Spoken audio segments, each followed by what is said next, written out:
Hey everyone, want to introduce you to Tamara Bavendam. She's running for state house here in Tennessee, up in Robertson County.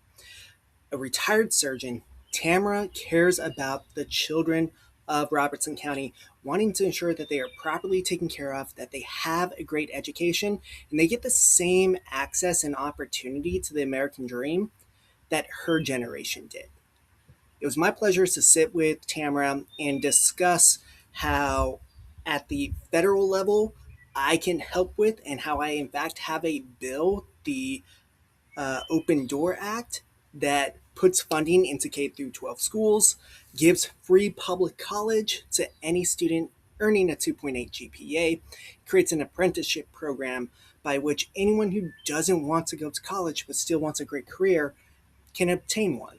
She talked about how at the state level we can get rid of vouchers, we can redo the equation we use to determine funding for rural schools, and how together we can help your children have a better tomorrow. Go ahead, check us out. I am here today at La Michoacana in Springfield, Tennessee, a location that has had issues with a depressed customer base because individuals in the community are afraid to come out due to ICE activity. So if you have the chance of coming out and supporting a small business, please do so. I have the pleasure of being joined by Tamara Bavendam, who is running for State House. And today I thought we could discuss a little bit of what's going on here in Robertson County with the local schools and education. So fill me in, what's happening here? Well, Robertson County, in general, I think the perception is it provides a very good education to the students, but there are some challenges, and particularly given that it's a rural county, the transportation issues, the busing issues are challenges. Right now, there's not enough school bus drivers, and students are oftentimes showing up half hour late for classes. Yeah. And that's a real impediment to the students and to the teachers to have this going on. And so that's a challenge. And the busing is also, or the lack of enough busing is a challenge because in particular the career and technical education, which they have great programs here, is focused in Springfield. Okay. And so there are high school students in White House and in Greenbrier and Northwest Joburn, in East Robertson. Okay, so, and those students oftentimes have to be bused into Springfield in Gotcha. order to access the career and technical education, which increases the burden of busing, the cost of busing, and it takes away from the amount of time the students have in the classes because they're spending time On in the buses instead. So, Gotcha. so that's, and I'm sure that's a challenge in a lot of rural counties, but it's a particular challenge that I've heard over and over again here in Robertson County. Okay. And the lack of free lunches Gotcha. is also a challenge. It definitely impacts, the students' readiness for class and being able to Absolutely. pay attention. I can say as a teacher myself, when students come in hungry, they only have one thing on their mind, which is that hunger. I personally spend money out of my own pocket to have snacks for students, and I know plenty of my teacher friends who do the exact same thing. And then the deficit that builds up because of the lack of free school lunches then is something that either has to be raised to cover, or the school board, the school itself has to cover it. Yeah. And then that leads to decreased amounts of money to pay for the other essential services. Yeah. The other thing is that because Robertson County has Montgomery County on one side and Davidson on another that have larger tax bases, and the tax base is what drives the amount of contribution that the counties are able to give to the schools. Robertson County oftentimes loses teachers because the salaries are higher Gotcha. in Montgomery and Davidson County. So the turnover of teachers is also a real challenge. And that directly affects a student's education.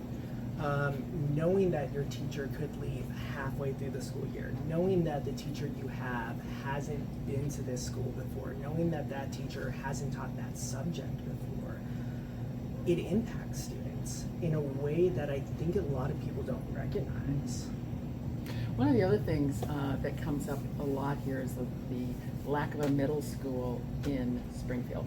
So I've heard about this. Yeah, and so one of the things, and so that means that after kids finish grade school, they have to be bused to Coopertown or Joburn, maybe one other place, to do middle school. Yeah. And then they oftentimes then come back For high school. For high school. So they, one of the families I was talking to is like their parents grew up as Yellow Jackets. Okay. Okay, and so they don't have the opportunity to continue an education as a that identity, that school Gotcha. identity issue. They go to a different school for their junior high, and then they may come back and kind of, there's just so many identities that there's kind of I can understand how that can be a little bit, It messes with the psychology of the student. It Yeah. keeps them from, if you don't feel like you're connected to that school, you don't care about that school doing well. right, and a lot of the lower income students in this county are in Springfield. Okay. And when they're bused to these other locations for middle school, it makes it harder for their parents to participate in their programs and In like be the after involved. school programs. Yes, and so that's another real challenge. So there is, I think, plans towards putting a middle school in Springfield, and I know also Heritage also is needs a middle school. But so that's a real challenge here. So yeah, and it would just be nice for teachers to actually be paid as professionals, which I'm sure you can identify As a fellow with. teacher, yeah, no, I'm always fine with hearing that teachers should get a raise. So I think my question for you then is like, what is the common denominator here? Like, what is something that when you are elected to be a state representative, you can start to implement and help fix all of these things? Right. Well, certainly the existence of the voucher program definitely draws money away from the public schools. Yeah. And it's not very popular in Robertson County at all, the It's- voucher problem. It's And, not popular in many counties. Yeah. So certainly working to abolish the voucher program would be something I would be very much in favor of doing. Did the current state rep vote for the voucher program? Yes. Yes. Interesting. So you're saying that when you are elected, you will turn that around? I will, yes, Okay. I would turn that around. And Excellent. use that money for school lunches and in getting more, whatever it takes to get better busing here. Yeah. And expand the number of programs around, the high schools, so the career and technical education can be diversified. Yeah. And, I think one thing a lot of people forget about the voucher program is that currently the spending on the voucher per kid is higher than what we spend on our students at a public school.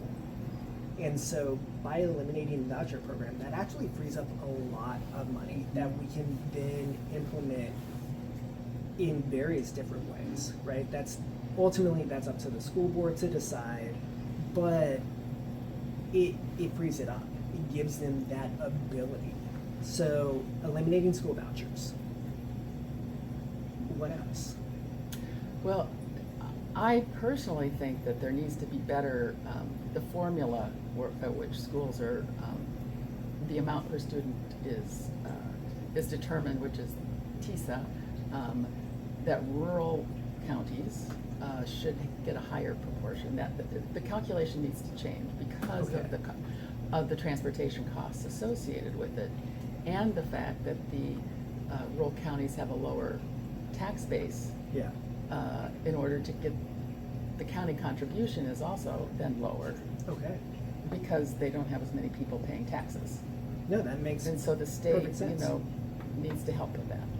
So it seems like two very basic fixes, which the more and more I do these videos, the more and more I'm like, they all seem like basic fixes that we're just not doing, right? So something that's extremely popular, getting rid of the voucher program that is siphoning public money away from public schools and going to private schools.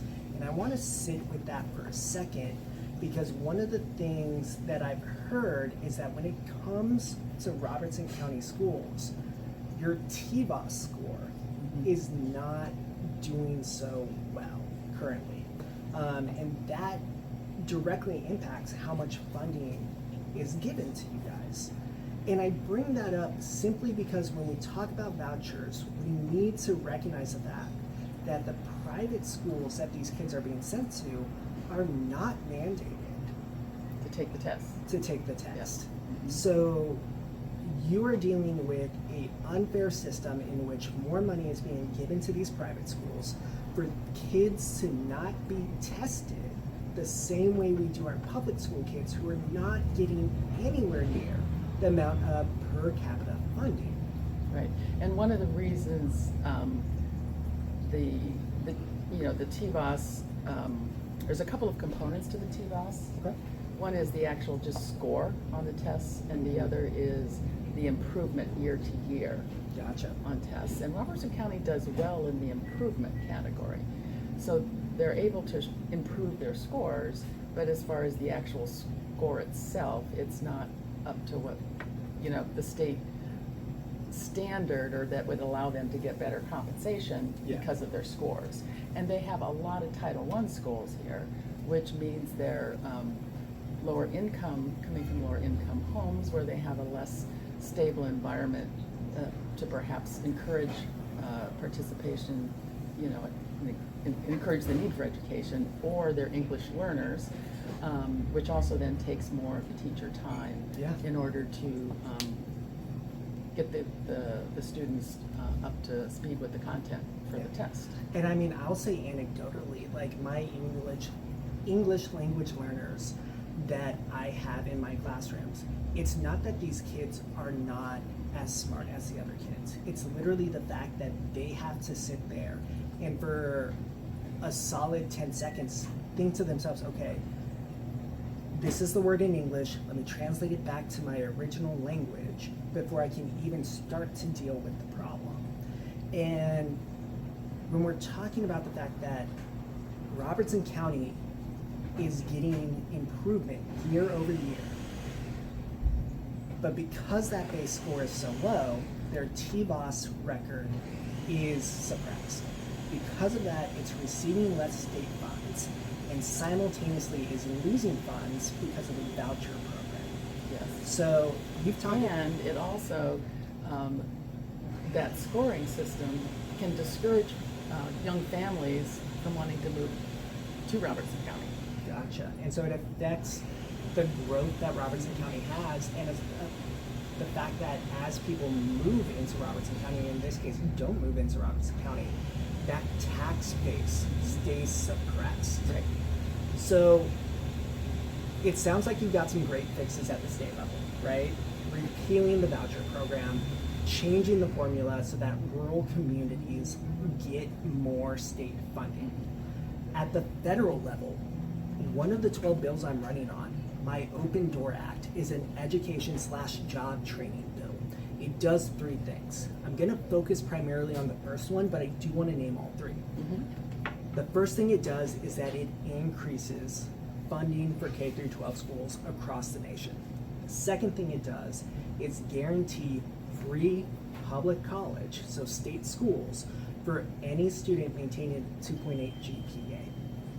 The last thing it does is it creates a job training program where if you want to become a plumber, you want to become an electrician, you want to do anything like that, a mechanic, you can go to a certified individual. They can get a grant from the federal government to cover your training costs. That means you being paid a living wage. That means them not having to take on the financial responsibility of hiring employees that they might not be able to employ. And so we get people trained by the professionals in the community so that communities themselves stay like well stocked. But going back to that first piece, the K through 12, I teach high school juniors, so I get them towards the end of their career, but I know, we all know that even in the beginning, it's very important for these kids to get a quality education. What my program does is very simple. It looks at a community like Robertson County and says, your per capita spending on students for whatever reason is below the national median. The federal government is going to provide that gap funding so that Robertson County, while it's working to get its TVOS score up, while it's working on all of those different things, while you're fighting for vouchers to be overturned, the students don't suffer.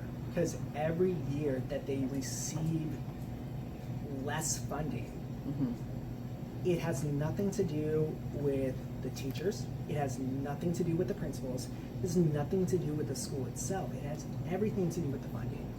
You named a lack of bus drivers. I'm sure if we raised the amount that we were paying bus drivers, that would go away.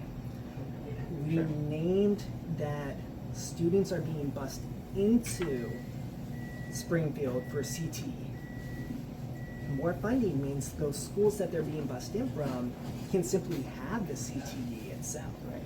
So a lot of this comes down to, and I know what opponents are going to say, well, you can't just throw money at a problem.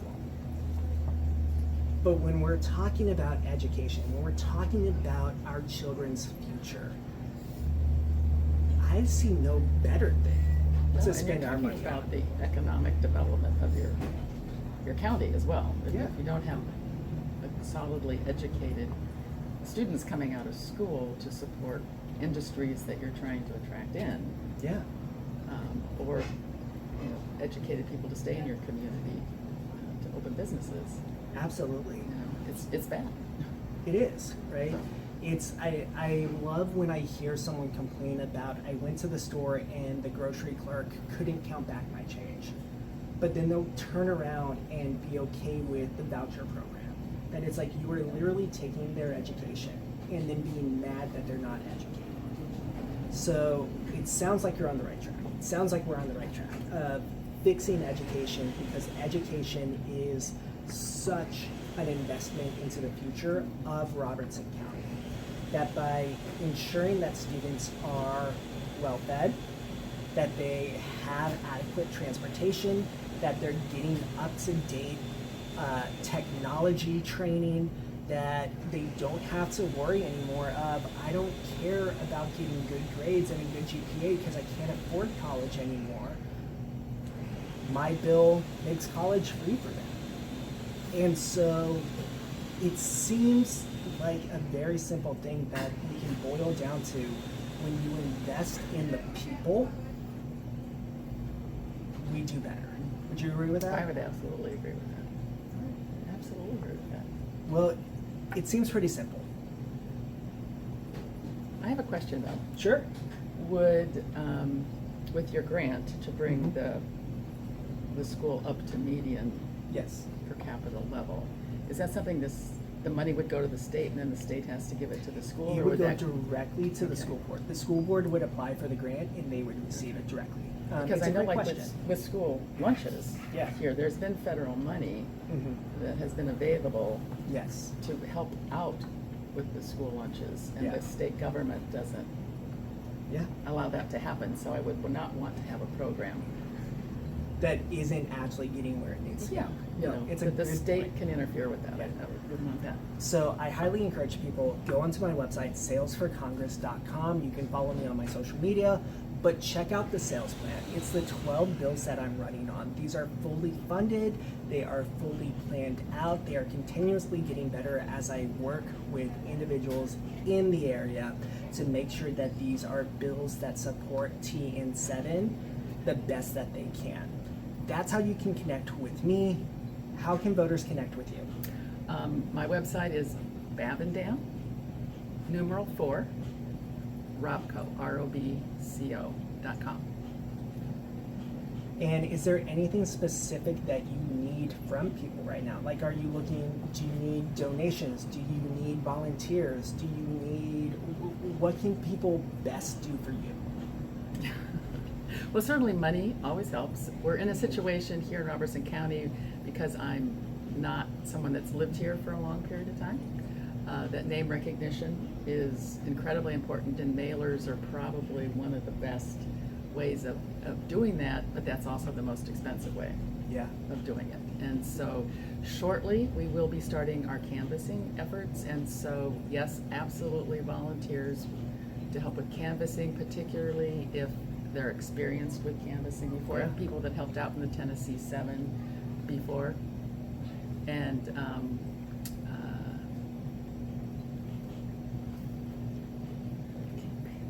oh yeah.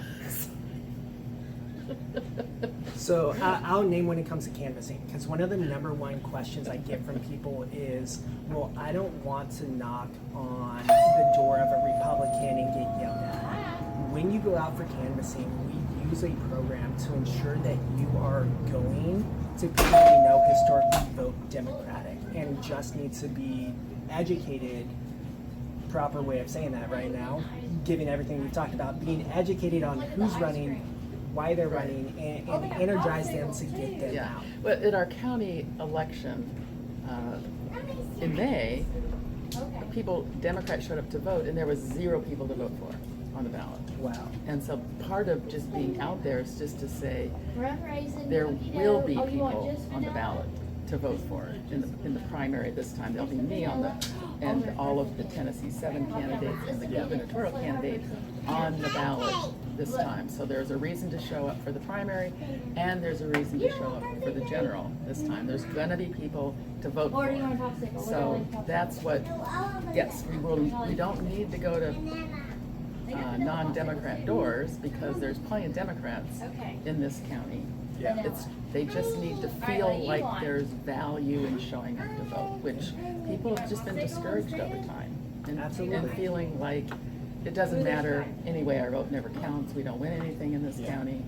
And one of the advantages of being a newcomer and running for an office in Robertson County is I don't risk losing my friends, family, or community, Yeah.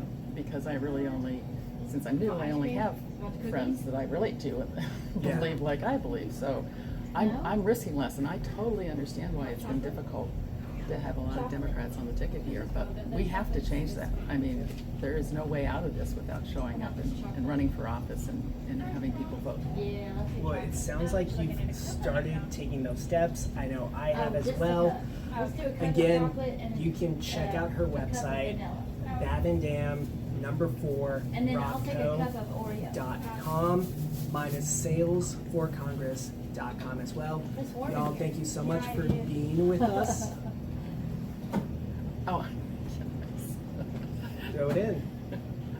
I'm having a launch party on June 25th at 601 South Locust Street. It's from 6 to 8 p.m. So, and we're going to have music and some fun, and hopefully some individuals are going to be able to drop by and help get this launch off the ground, and really looking forward to it, meeting lots of people that I don't know. I know I had gotten an invite. Unfortunately, I'm going to be out of town, but I heavily support, and if I lived in Rockco and could vote for you, I would, 100%. You are what this state needs. If you care about the education of individuals in Robertson County, as well as in the state of Tennessee, this is your lady. This is why you need to go out to the polls and vote. Thank you all so much for watching this. Take care. We'll see you guys again. Thank you.